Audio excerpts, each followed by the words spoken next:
So it's been a while and I look different. The last time you saw me was in my Reading Rush vlog, which is from the end of, when is that from? That's from the end of July. And I clearly haven't been updating and keeping with my schedule that I kind of wanted to do. And that's because I moved to Texas. I am currently actively right now in Houston, Texas. I took the job that I was offered in the last video, and I did have to dye my hair for it, but I also cut it all off, so, you know, big changes everywhere. And that is why I have been MIA. I went on vacation, and then I moved to Texas, and I still really don't have anywhere to live, so it's just been a little wild. This is going to be my July wrap-up and, various life updates and reading updates. I don't really know. It's mostly a wrap-up, but you'll see.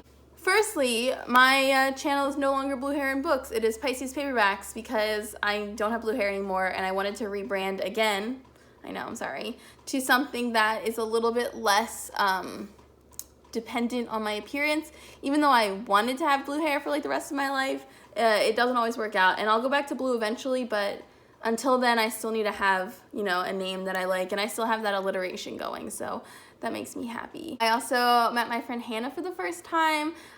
She lives here, and I'm actually at her house right now, and we made a video together, which you will be seeing soon, and she's just the best, and I will put her channel in the description or whatever, but she's the best, and I love her so much.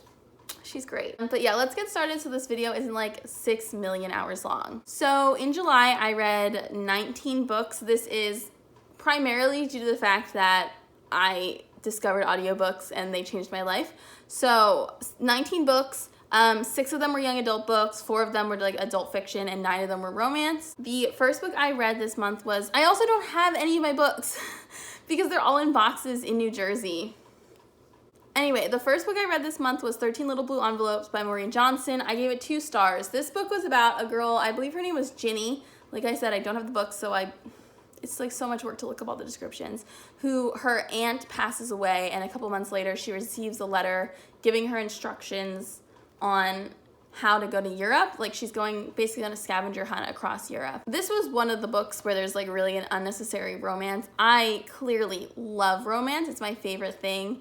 But this was a book where there really was an unnecessary romance. The main character was pretty boring, and the way that she talks, and then she'll be a certain way, and I'll come to expect certain things from the main character. And then she wrote a letter to her best friend, and the voice in the letter that she wrote was completely different from her voice the rest of the book, and it was just very jarring. And this was peak shoehorn in a love interest in a YA book. It just wasn't my favorite. So that was a 2 stars. The next book I read was The Poet X by Elizabeth Acevedo. This book was fantastic, amazing, wonderful. I listened to it on audiobook. It was the first book I listened to, which was a great choice on my part, and I gave it 5 stars. And it's about a young woman in Harlem, I believe, who is coming to terms with her womanhood and dealing with her relationship with her mother and religion, and kind of deals with that through spoken word poetry and writing poetry. So the whole book is in verse. Highly, highly recommend. It was amazing. The next book I read was Ransom. I talked about this in my first romance wrap-up, so I'm not going to talk about this too much, but I didn't rate it because I've had it for so long. I'm super biased towards it, and I just feel weird rating it because I definitely just don't think that it's for everybody, but I really like it. The next book I read was Miss Peregrine's Home for Peculiar Children by Ransom. This is a book. It's made into a movie a while ago. Turns out that movie is the condensed form of all 3 books in this series, which I didn't know going in, but after having read all 3 of these books, I can definitely see how they had to make it into one movie, because each of these books is not a book. It's really weird. So Miss Peregrine's Home for Peculiar Children is about a kid whose name I literally don't remember, whose grandfather dies, and he's kind of sucked into this world of, he discovered peculiar children, so people who have gifts that aren't really the norm. So he discovers the school that his grandfather attended when he was a child, and kind of gets involved in the battle going on between good and evil in this peculiar world. And I gave this book 2.5 stars. There were some parts about it I liked. There were some parts about it I didn't like. I originally gave it 4 stars, But then I told my brother that, and he was like, you didn't like this book. Like, I watched you listen to it, because I would listen to it while I drove him to and from work. And he was like, you literally didn't like it. You complained the whole time. And I was like, you know what? You're right. So that book gets 2.5 stars. I think I might have really, really liked it when I was younger. But reading it now when I'm 22, it just really wasn't for me. The movie was also just okay. There were a lot of things in the book that I thought were weird or didn't really make sense or weren't explained well. And maybe they get explained better in the following books. But for the first book, I think it was my favorite out of the 3.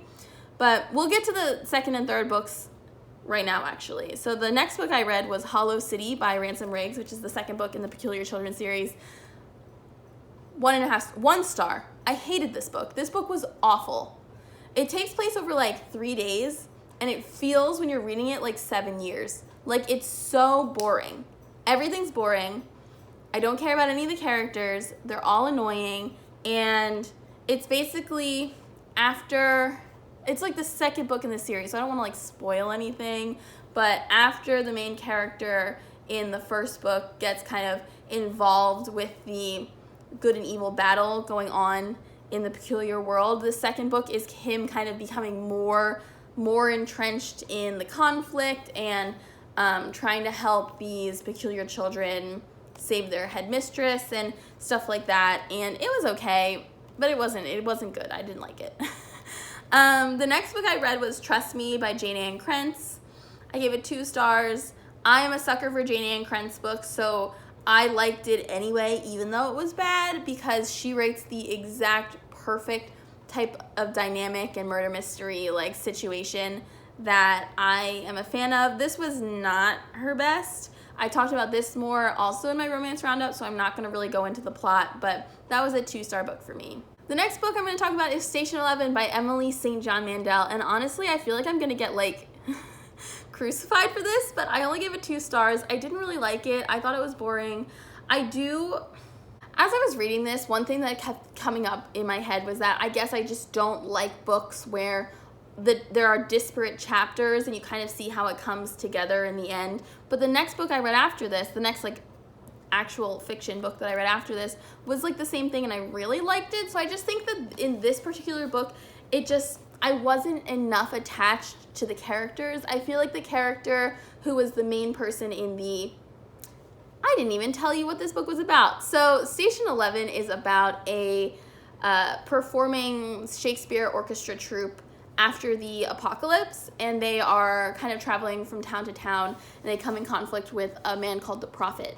And the book also kind of flashes back to the night that the apocalypse started, as well as several years before, and relationships between people before that. I think the weakest part of the book was the post-apocalyptic part, which was really, disappointing, because that's what was kind of pitched to me for this book. I feel like the main character in the post-apocalyptic sections was the weakest, the least interesting, the least developed. So I don't know, it didn't really come together for me at the end. I did like pieces of it along the way, but it wasn't for me. And I do feel a little sad, because I know that book is pretty beloved on BookTube, and it was recommended to me by, my friend Hannah, but it just wasn't for me.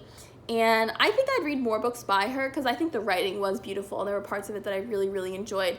But the story it didn't come together for me at the end. The next book I read was Coming to Her Rescue by Katie Knight. This was a 2-star book. I also talked about this one in my romance roundup, so I'm not going to really go into it. It just wasn't for me based on the specific tropes that the book plays with. I thought the writing was perfectly fine. I thought that the dynamic was perfectly fine, but the tropes themselves just aren't my favorite. The next one was The King's Spinster Bride by Ruby Dixon. I said I gave this 3 stars, but I really liked this, so I think I gave it 4. I don't remember. Let's just say 3.5. This book was the shortest. I think it's like a novella. This was also in my romance roundup, so I'm gonna link that. I don't know if I said that already, but I'll link it. And this book was about a alternate fantasy medieval universe where there's a warrior king, and he wants to marry this woman who saved his life when he was a child. And I really liked this. I thought it was sexy and funny, and I thought the dynamic between the characters was really interesting and well done. Plus it was super short, so it took 30 minutes to read, and I'd read it again. And I'm going to be looking up more stuff by Ruby Dixon, for sure. The next book I read was Middlegame by Seanan McGuire. And this was 5 stars. And this was the book where I was like, I guess I do like when disparate chapters kind of come together to understand. But I think it's just because in this book, it's like every person was interesting. So Middlegame is about Roger and Dodger, who are 2 twins who were created through alchemy in order to harness the ruling powers of the universe, which are like language and math or logic and something else. And it was really good. This book was fantastic. I love books within books, or like important literary things within the narrative of a book that are also important or like significant externally from the narrative, like as a reader. Like I love that. So this book was really good. It's funny to me though, because a lot of people this year have been reading Middlegame and being like 5 stars, which obviously I agree. But then also be saying like, it's one of my new favorite books of all time. But for me, this book was more like I was reading it, and while I was reading it, I couldn't think about anything else. I was just entranced by it. But the second I was done, I was like, I'm happy with that, and just didn't think about it again. Like my brain moved on, which I think is fine. It doesn't need to be a new favorite, but it was for sure a 5-star book. It just doesn't have a super lasting emotional impact with me, which, is cool. It's also one of the first adult fantasy books that I've like standalone fantasy books that I've read, like ever. So, I don't know, but I really, really liked it, and I want to read more Seanan McGuire things. I honestly don't have any interest in her Wayward Children novella series, so I'm going to have to read one and see if it, like, kind of grabs me. So we'll just see about that. I have my laptop down here. That's what I'm looking at, my notes, on a little sticky notepad.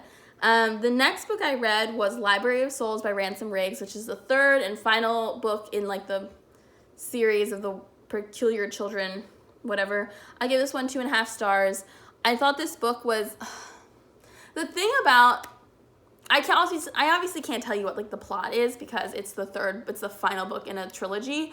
But the thing about Ransom is that the second and third books in this series basically take place over like 2 days. Like the second book I think is like 500 pages long and takes place over 48 hours. Like it is painfully slow, and there's so much detail on things that like don't matter. Or like there was a particular part where the children are rescued by or helped by a certain group of in the book they're called gypsies, and that did make me a little uncomfortable. And one of them, this isn't really a spoiler because one of the children in the gypsies is peculiar, and I was like, oh, this is gonna come back sometime. It's gonna be significant. No, they never show up again. Like, okay. Anyway, Library of Souls. I originally gave this book 4 stars because the end made me cry. But I really didn't like it. It just wasn't. Why did I give it 2.5? 2 stars. Ugh. I think this wasn't the series for me. I think I really would have loved it if I read it when I was like 12 or 13. But right now, it was so boring, and there were so many things I just found frustrating about the story. So, sorry. The next book I read was Wicked Widow, also in my romance roundup by Amanda Quick. I gave it 4 stars. I love Amanda Quick.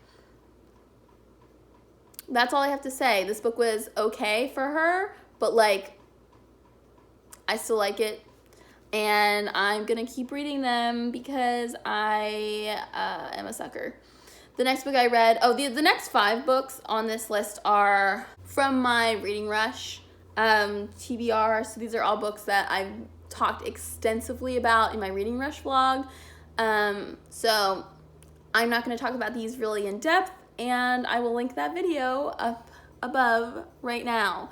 The first book is The Princess Bride by William Goldman. I give it 4 stars. I thought it was funny, witty, self-aware, cute, lovely, believing in the power of true love. It stuck to fairy tale conventions while also breaking out of fairy tale conventions, and it's, a satire, and it's Perfect. I love it. I think that the movie is really good too. I think the movie has a little bit more like, it is a little bit more like, this is supposed to be a fairy tale, kind of like this golden glow around it kind of situation, whereas the book is more like self-aware, this is a satire of a fairy tale. But either way, I loved it a lot. 4 stars. And the next book was Ink by Alice Broadway. I hated this book. I gave it 1 star. It took me like not even a day to read, so it's like barely made an impact. I thought it was not very well written. I thought the characters weren't interesting. I thought the world building was pretty weak. And, oh, sorry, I just rocked the camera. You're on a rocking chair, sorry. And generally, it just wasn't the book for me. The next book was The Countess and the Cowboy by Elizabeth Lane. I gave this book 3 stars. It's the first Western romance that I've ever read and actually liked. I thought that the pacing was kind of weird. No, the pacing wasn't weird. It was just a little bit too short. It needed a little bit more time in the middle to develop like an actual rapport between the hero and the heroine. But other than that, I thought it was good. I thought it was cute. And the ending was a little too convenient. I talked about that too in my video. But it was 3 stars and it deserved those 3 stars. The next book I read was Life and Death by Stephanie Meyer, which is the Twilight 10th anniversary edition where everybody's gender swapped with funny names. And I gave this book 5 stars. I have no shame about it. I have no regrets, hesitations, doubts. I love Twilight unironically, while also being aware of its faults, you know? So, like, I make fun of it. Well, I don't have to defend it, but I do understand how people wouldn't like it. But in general, Life and Death was good. I liked that she switched up the ending on us, and it was a surprise for me, and I just liked it. Anyway, 5 stars. The next book I read was The Ocean at the End of the Lane by Neil Gaiman. I gave this 2 stars. It just really, there were some parts of it I liked. It was very imaginative, and I liked the kind of old magic fairy like shade situation that was happening, because that's like one of I love fairies and unfae and like, but not like A Court of Thorns and Roses fae where they're like sexy, you know what I mean? Like I like old dangerous fae, like fairy circles, like they'll steal your child situation. And that's kind of what this was. So I was really into like that old world magic, old country magic situation. It just wasn't really for me, like, I don't know. It's about a man who is coming back to his hometown for a funeral. And while he's there, he drops by the house of a girl who he was friends with as a child and suddenly remembers this incredible, magical, horrifying situation that happened when he was, I think he was 8. And it involves beings from other realms coming into his home, and there was like a little bit of body horror, and it just wasn't my favorite. The next book I read was Wolf Song by T.J. Klune, and holy God, this book was amazing. So this book I started reading, I don't know what time it was, but I stayed up until 5 in the morning, just sitting, all the lights on in my kitchen, just like reading this online. It was amazing. 5 stars, perfect, absolutely perfect book. It was one of the best examples of a slow burn romance I have ever read that takes place in a single book and isn't fan fiction. Like, I am blessed to have read it. Let me just say that. So it is about a boy named Ox who kind of has a shitty childhood, and his dad leaves, and there's like a whole bunch of stuff. And when he's 15, a family moves into the house next door, and he becomes really good friends with their youngest son, Joe. There are, werewolves. I don't think that's a spoiler because you can like pretty much guess from like the title and description, but it's just basically about like the development of his relationship with the family and the development of himself, and it's so good. It was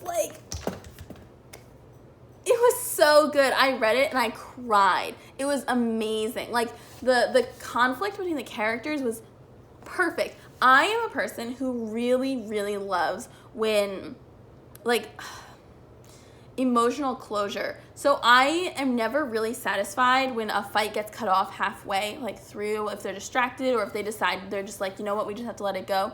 Like, I want them to fight the fight until the end. Somebody needs to cry. There needs to be, you know, shouted exclamations of, or like confessions of, you know, I was wrong, or you were right, or I missed you, or like anything like that. Like, it needs to be full breakdown to the natural conclusion of the fight, and then they can reconcile, and I'm like happy. And that's what happened in this book in such a satisfying way. And I don't think that's a spoiler, because whatever. And I just want you to read it.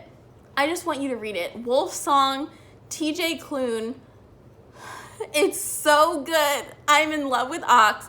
That's another thing. Often this book starts when Ox is like 10, and it has a lot of time skips in it, and it ends when he's 26. A lot of the times I feel in books when there's a character, because I don't usually like books where it follows a character through their whole life. So like this is like the perfect like snippet kind of life. I don't want to see a book where it follows them until they die. Like, that's not my thing.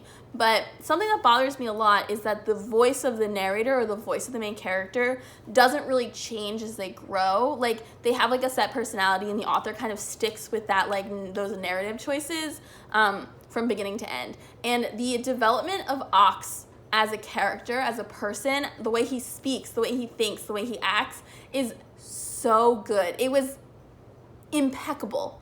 It was so well done. I am truly like, I was reading it, I was just like, this is amazing. This is so good. I love it so much. Like, how do I really explain to someone how good this is? I hope that my shouting and my like emotional like defense of this book convinces you to like look it up. It is amazing. I need to buy a copy. I think it was independently published, so I'm just gonna have to like go on Amazon and get them to print me one. But I'm gonna get one. It was so good. Anyway, the last two books I read were both by the same author. A Quick Bite by Lindsay Sands and Bite Me If You Can by Lindsay Sands. So these are both vampire romances. I was in the mood for a paranormal romance, and I remember I believe Books Like Whoa, Mara from Books Like Whoa, mentioned that she, or maybe it was, I think it was Chelsea Doling Reads. It was Chelsea Doling Reads. I will link them both. But Chelsea Doling Reads got a gift, like a box of books from another booktuber, and one of them was a book by Lindsay Sands. And she had mentioned, like, oh, this girl always loves Lindsay Sands, they're always good. And I was like, okay. And when I went to look up audiobooks that were available, a lot of books in her Argento vampire series were available. So A Quick Bite is the first book, and Bite Me If You Can is the sixth book, because all the ones in the middle weren't available or were about characters I wasn't interested in. But I really liked them. So A Quick Bite is the first book in the Argento vampire series, and it's about, I forget her name, and a guy named Greg. Her name starts with an A? It's been a while. But basically, she is a vampire who faints at the sight of blood, and he is a therapist who helps people with phobias. And as a birthday gift, the girl's mom kind of kidnaps Greg and asks him to help her daughter with her phobia. And this book only got 3 stars because I liked a lot of the aspects of it. Like, I thought the writing was good, and I thought that the, you know, romance was well done. I thought the characters were kind of dumb, and there were a lot of things about it that I was like, that doesn't really make sense. It's a really weird origin story for the vampires. I don't want to say it because if you decide to read these books, I want you to go in blind and just have to accept that it's happening. Because I was reading it and I was like, this can't be where they're going with the vampire origin story. Like, this can't be what it is.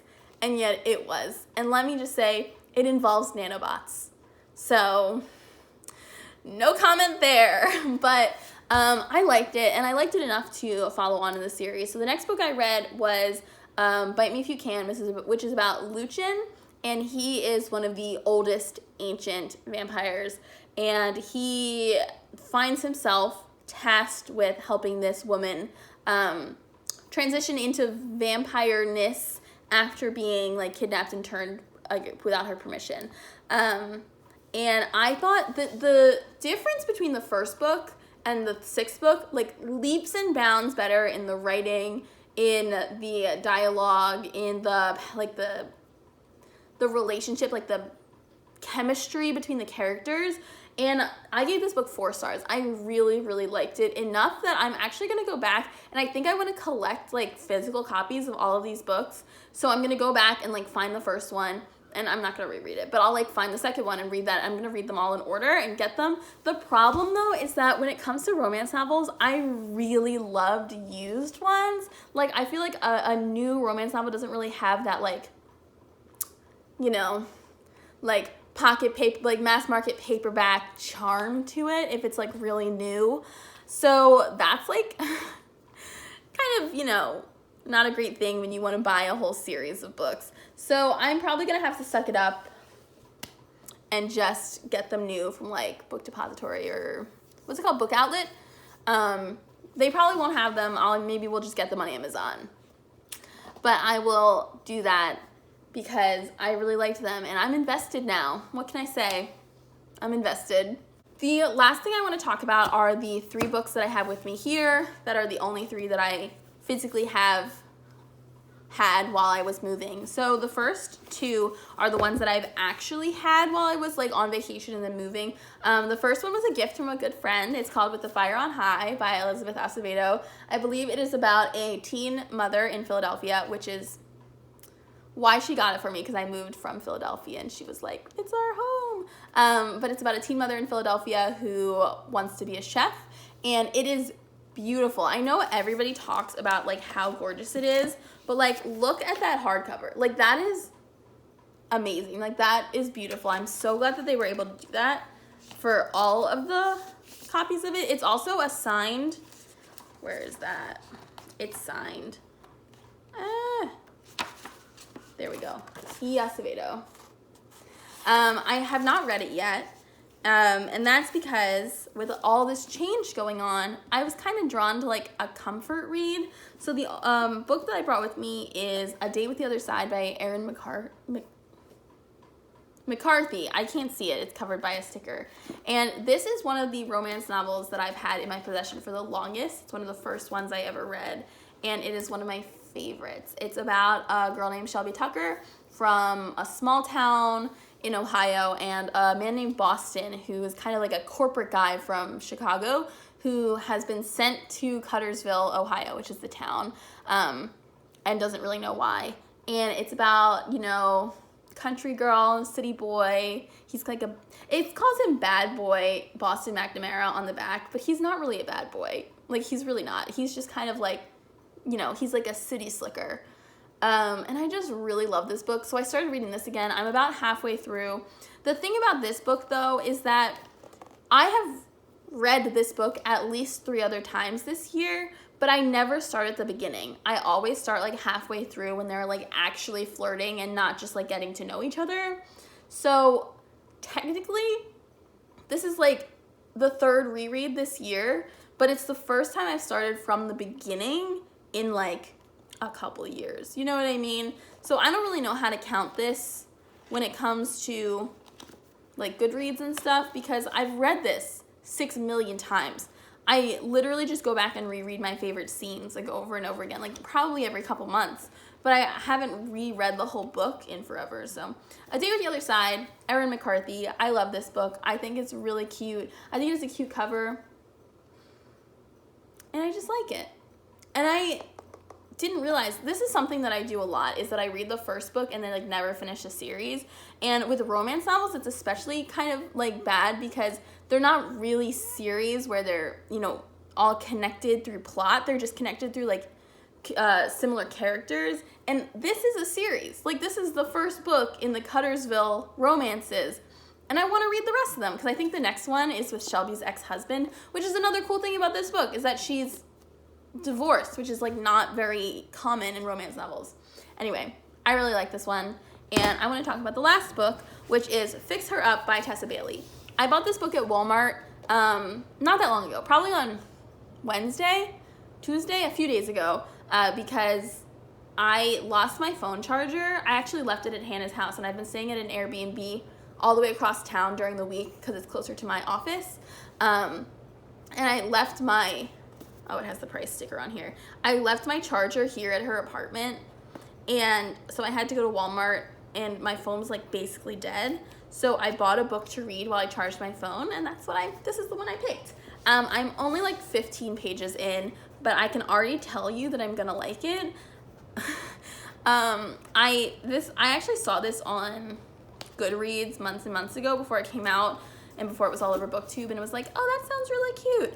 But then the second Chandler, I will also link her, was like, I didn't like how much he called her baby girl. I was like, I gotta read that shit. So here it is. It has one of the cutest covers I've seen all year. I do think that these new adult smutty romances are maybe going a little too hard on the illustrated covers, but you know, I'm not gonna question it because I think it's adorable. And it's like a floppy, and it's purple, and I'm just really into it because there's something that I really love about romances between people who have known each other for a long time, but only one of the characters has like seen the other person romantically that whole time. Because that's one thing where people are like enemies to lovers, no, you know, like childhood best friends to lovers. And for me, the real thing is like long-term one-sided devotion to lovers. Like, I want one of the characters to have been desperately in love with the other one for at least 5 years. You know what I mean? Like, I need that hopelessness to be, like, really resolved, and then I'm happy. And that is kind of, I feel like, what this is going to give me. I also like that literally 5 pages in, you've already seen his penis. Like, it's not in a sexy way, but it's funny to me. And I appreciate it. Oh, let me tell you what it's about. So this is about Georgie and what's his name? Travis. Georgie and Travis. So Travis is an ex-baseball player and also the best friend of Georgie's older brother. So she's been in love with him since she was, you know, a kid, and he's never seen her that way. And now that he has been forced into retirement, she is trying to kind of like reestablish possibly something with him. And I just think it's going to be really cute. I'm very excited. I think it's kind of dumb that she's like a party clown, but you know what? Tessa Bailey, the author, made those decisions, and I will respect them. And I think that's all of the updates I have. If you're wondering, I'm a reporter. I'm going to be a reporter at a local newspaper here in Texas, and I'm really excited about it, and it's going to be awesome. And I am excited to start this new chapter of my BookTube channel with my nice new name. So if you have read any of these books and enjoyed them, let me know. If you have not read any of these books but you're interested, let me know. And yeah, I will see you guys next time. Bye!